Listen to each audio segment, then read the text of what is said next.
दोस्तों Donald Trump के 50% tariff के बावजूद भी जेपी मॉर्गन क्या कह रहे हैं? जेपी मॉर्गन ये कह रहे हैं कि ये भारत में कॉर्पोरेट बैंकिंग को एक बहुत बड़ा बूस्ट देने वाले हैं। यानी इनडायरेक्टली आप ये समझो कि जेपी मॉर्गन ये कह रहा है कि ये भारत में एक बड़े लेवल का इन्वेस्टमेंट करेंगे। ये न्यूज आर्टिकल है इकोनॉमिक टाइम्स का, बहुत अच्छा आर्टिकल है, बहुत कुछ आपको बैंकिंग से रिलेटेड जानने को मिलेगा। अच्छा, ये इकोनॉमिक टाइम्स का आर्टिकल है, ऐसे ही ये ब्लूमबर्ग का आर्टिकल है और एक बिजनेस स्टैंडर्ड का भी आर्टिकल था, उसका स्क्रीनशॉट मैंने लगाया नहीं।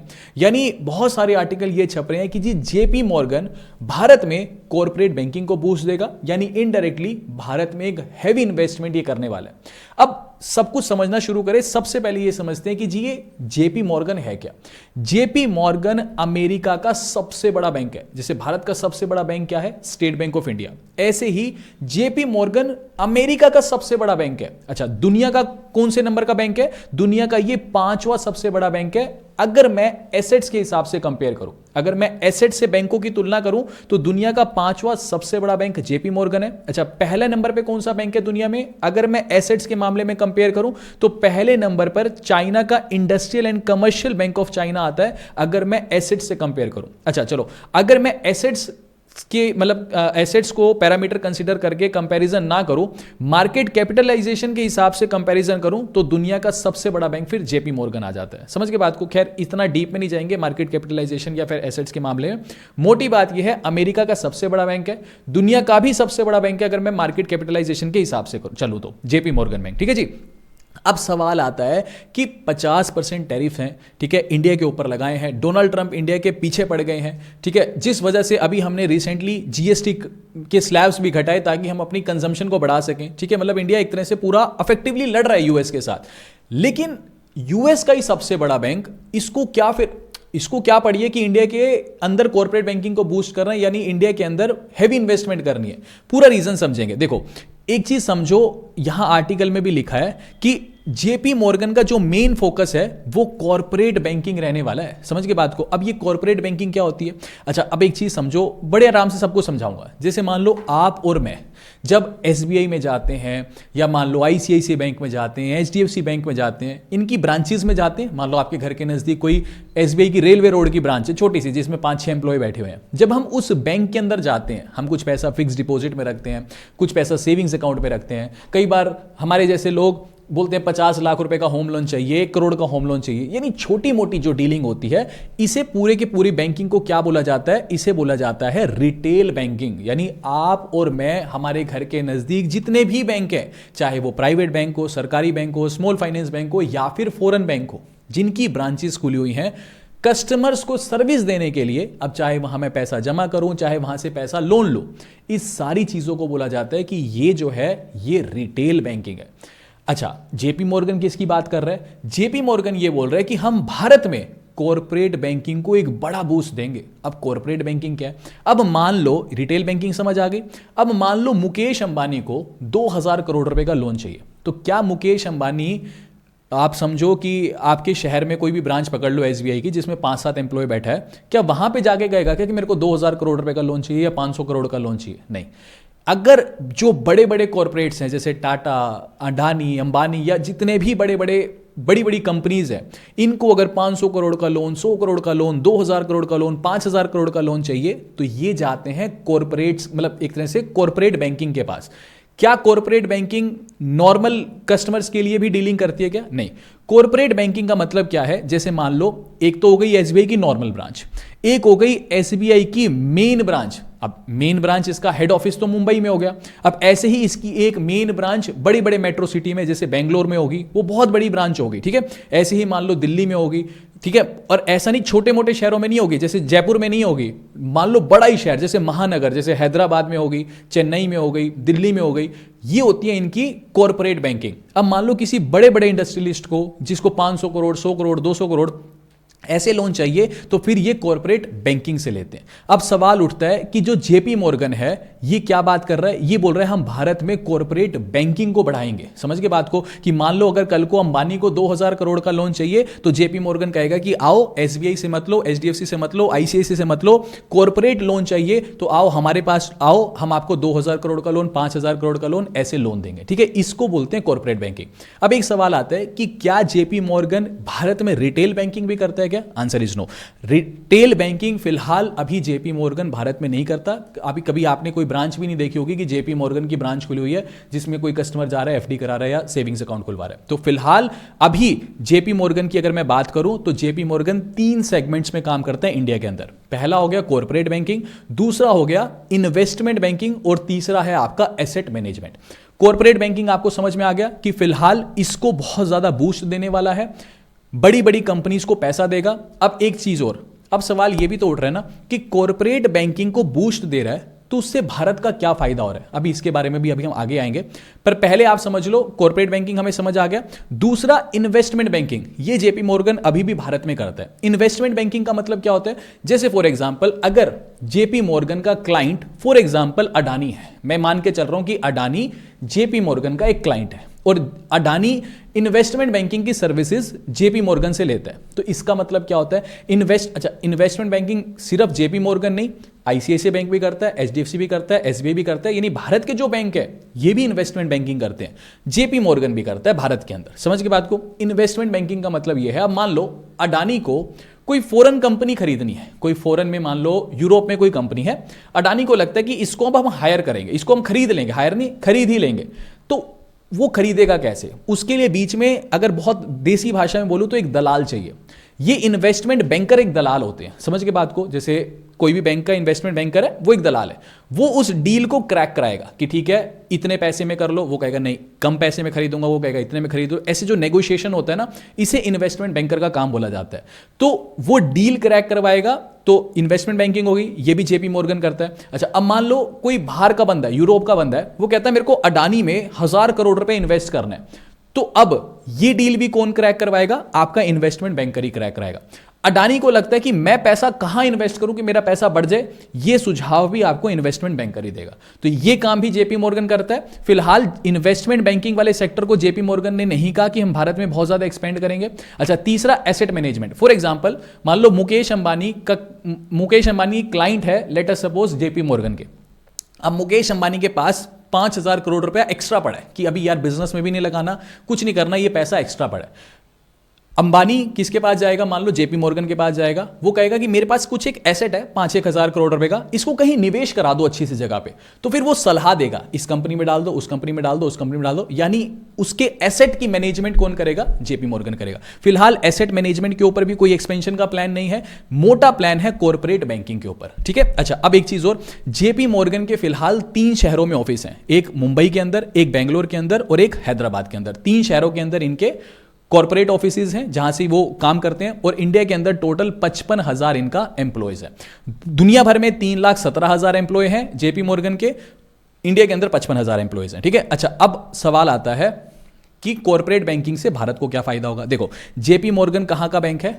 बाहर यूएसए का बैंक है। तो जेपी मॉर्गन, देखो कोई भी बैंक कैसे काम करता है, मोटी बात समझो, कोई भी बैंक ऐसे काम करता है कि कस्टमर आएगा, या तो उसके अंदर सेविंग अकाउंट खोलेगा, या उसके अंदर एफडी खोलेगा, या उसके अंदर आरडी कराएगा, या किसी भी और तरीके से बैंक में पैसा जमा करेगा। बैंक इस पैसे को लेगा और इस पैसे को आगे लोन की फॉर्म में दे देगा। ठीक है जी। अब जेपी मॉर्गन कहां का बैंक है? अमेरिका का बैंक है। क्या भारतीयों का पैसा जमा है क्या जेपी मॉर्गन में? नहीं जमा। किसका पैसा जमा है? बाहर के लोगों का। अच्छा, जेपी मॉर्गन की कुछ एक ब्रांचेस यूरोप में भी है। तो जेपी मॉर्गन के पास जो पैसा आ रहा है वो या तो यूरो की फॉर्म में आ रहा है या फिर यूएस डॉलर की फॉर्म में आ रहा है। ठीक है जी। क्या इंडियन रुपीस जमा है क्या जेपी मॉर्गन में? नहीं जमा। जेपी मॉर्गन के पास जितना भी पैसा है वो या तो यूएस डॉलर की फॉर्म में है या फिर यूरो की फॉर्म में है, यानी बाहर के देशों का पैसा है। समझ के बात को? अब वो कॉर्पोरेट बैंकिंग को भारत में बूस्ट करेगा। मान लो फॉर एग्जांपल कोई एक नई कंपनी है, वो 500 करोड़ रुपए का लोन चाहती है। ठीक है जी। तो ये 500 करोड़ रुपया, अब वो कहते हैं कि हम तो जेपी मॉर्गन से लेंगे जी। ठीक है जी। जेपी मॉर्गन बाहर का पैसा, यानी बाहर के नागरिकों का पैसा इंडिया के अंदर पंप कर देगा। समझ के बात को? तो ये 500 करोड़ रुपया एक बार तो डॉलर की फॉर्म में इंडिया में आएगा, तो भारत का जो विदेशी मुद्रा भंडार है वो इससे बढ़ेगा। समझ के बात को?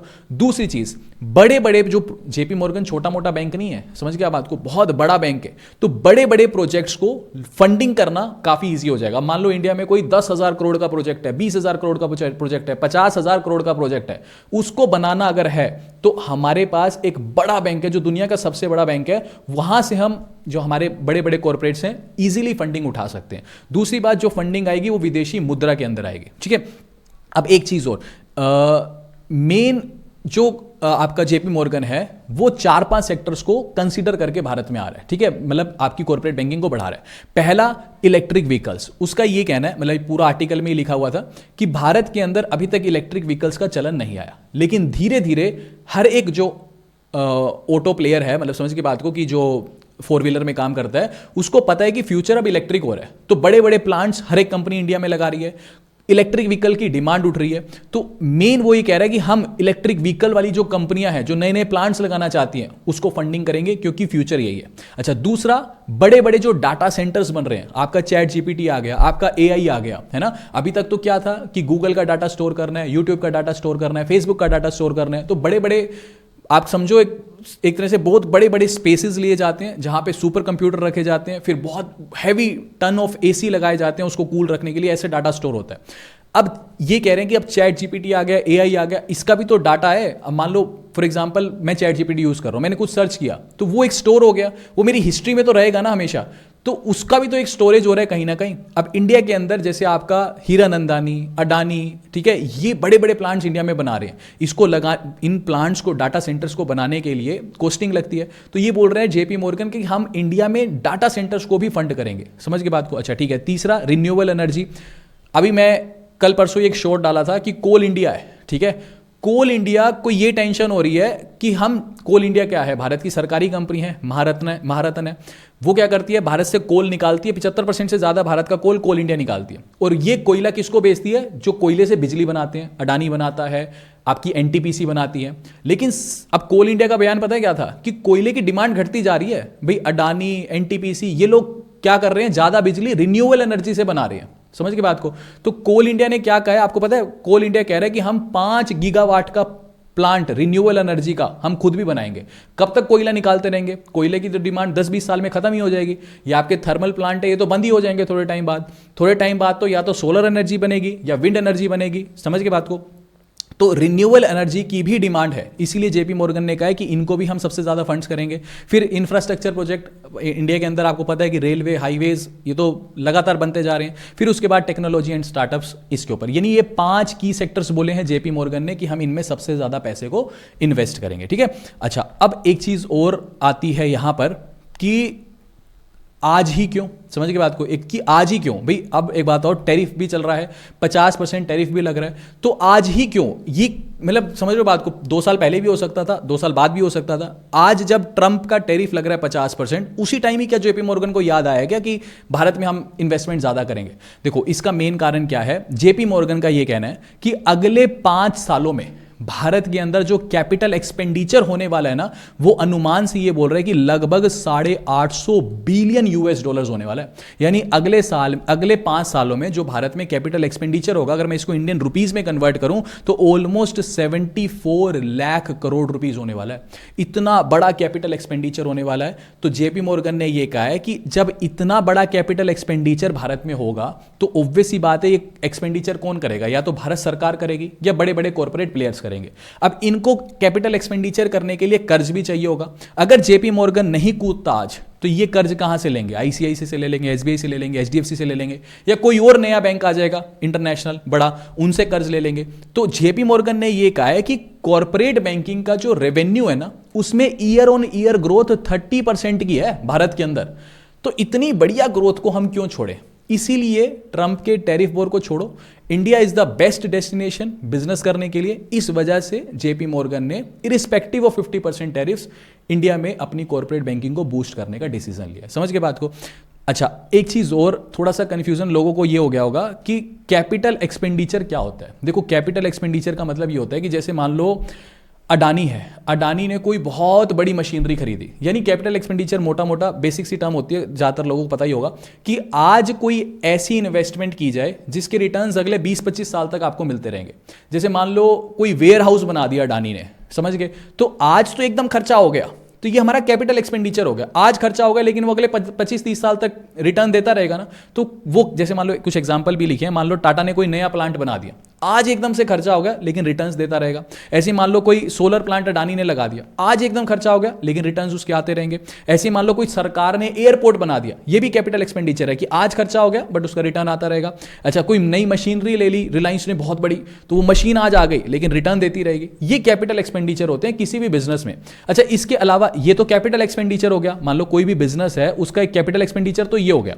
अच्छा, एक होता है ऑपरेटिंग एक्सपेंस, जैसे मान लो कोई भी बिजनेस चल रहा है उसमें आप बिजली का बिल भरते हो, पानी का बिल भरते हो, सैलरी देते हो, इसे बोलते हैं ऑपरेटिंग एक्सपेंस। तो इसमें कंफ्यूज मत होना थोड़ा सा, ठीक है। तो ये बोला जा रहा है कि जो कैपिटल एक्सपेंडिचर है ना भारत का, अगले 5 सालों में वो लगभग 74 लाख करोड़ रुपए होने वाला है। समझ के बात को। अब एक लास्ट सवाल पे आते हैं कि क्या जेपी मॉर्गन इंडिया में आ रहा है, इससे भारत को फायदा होगा क्या? देखो फायदा होगा। देखो, दुनिया का सबसे बड़ा बैंक है मार्केट कैपिटलाइजेशन के हिसाब से, एसेट्स के हिसाब से दुनिया का 5वां सबसे बड़ा बैंक है, यानी एक बहुत बड़ी इमेज है भाई। देखो, अमेरिका का सबसे बड़ा बैंक है, ठीक है। जब इतने बड़े बड़े प्लेयर्स ये बयान देते हैं ना कि हम भारत के अंदर कॉर्पोरेट बैंकिंग को बूस्ट देंगे, समझ के बात को, तो इससे आपके देश की एक पॉजिटिव इमेज रिफ्लेक्ट होती है। समझ के बात को। अब समझो यार, जेपी मॉर्गन ये थोड़ी बोल रहा है कि मैं केनिया में जाकर के इन्वेस्टमेंट करूंगा, समझ गए, या जेपी मॉर्गन ये थोड़ी बोल रहा है कि मैं पाकिस्तान में जाकर के कॉर्पोरेट बैंकिंग को बूस्ट करूंगा। समझो बात को, जहां पोटेंशियल होता है ये लोग वहीं भागते हैं। तो जब दुनिया का सबसे बड़ा बैंक मार्केट कैपिटलाइजेशन के हिसाब से ये बोलता है ना कि मैं इंडिया में जाकर के कॉर्पोरेट बैंकिंग को बूस्ट दूंगा, क्योंकि वहां पे कैपिटल एक्सपेंडिचर अगले 5 सालों में 75 लाख करोड़ के आसपास होने वाला है, तो इससे फॉरेन इन्वेस्टर जो होता है ना उसको एक बहुत बड़ा बूस्ट मिलता है, उसको एक ट्रस्ट फैक्टर दिखता है इंडिया के अंदर। समझ के बात को। इंडिया का जो फॉरेन एक्सचेंज रिजर्व है वो कहीं ना कहीं एफडीआई से ही तो बढ़ता है, कि विदेशी जो फॉरेन इन्वेस्टर्स हैं जब वो भारत में इन्वेस्ट करते हैं तो उससे हमारा एफडीआई बढ़ता है, और जितना ज़्यादा हमारे पास विदेशी मुद्रा भंडार होगा उतना ही हम कह सकते हैं कि हम एक स्ट्रॉन्ग इकोनॉमी है। समझ के बात को। तो जब जेपी मॉर्गन मोटा पैसा भारत में इन्वेस्ट करेगा या ऐसे बयान जो दे रहा है कॉर्पोरेट बैंकिंग को बूस्ट करेंगे, तो इससे जो फॉरेन इन्वेस्टर है उसको एक पंप मिलेगा, भारत के अंदर एफडीआई बढ़ेगी। समझ के बात को। अच्छा, फिर हमारे जो बड़े बड़े कॉर्पोरेट प्लेयर्स हैं इनके पास भी नए ऑप्शन खुलेंगे कि हमें पैसा चाहिए तो हम जेपी मॉर्गन से भी ले सकते हैं। समझ के बात। तो ये सारी की सारी चीज़ें होती हैं। लार्ज इन्वेस्टर को फायदा होगा, ऑलमोस्ट इंडियन इकोनॉमी को भी एक बड़ा बूस्ट मिलेगा। तो ये सारी चीज़ें थी। अगर आपको वीडियो ज़रा सी भी इंफॉर्मेटिव लगी तो मेरी आपसे एक रिक्वेस्ट है कि प्लीज़ वीडियो को लाइक ज़रूर करना और चैनल को सब्सक्राइब ज़रूर करना। मिलते हैं आपसे अगली वीडियो में, जिसमें हम कोई एक नया फिर करंट जो न्यूज़ होएगी बैंकिंग से रिलेटेड वो एक डिस्कशन करेंगे, ताकि आपकी जो बैंकिंग नॉलेज है वो बढ़ती रहे। ठीक है, बाकी अभी के लिए this is end of the video. Thanks for listening and thank you all.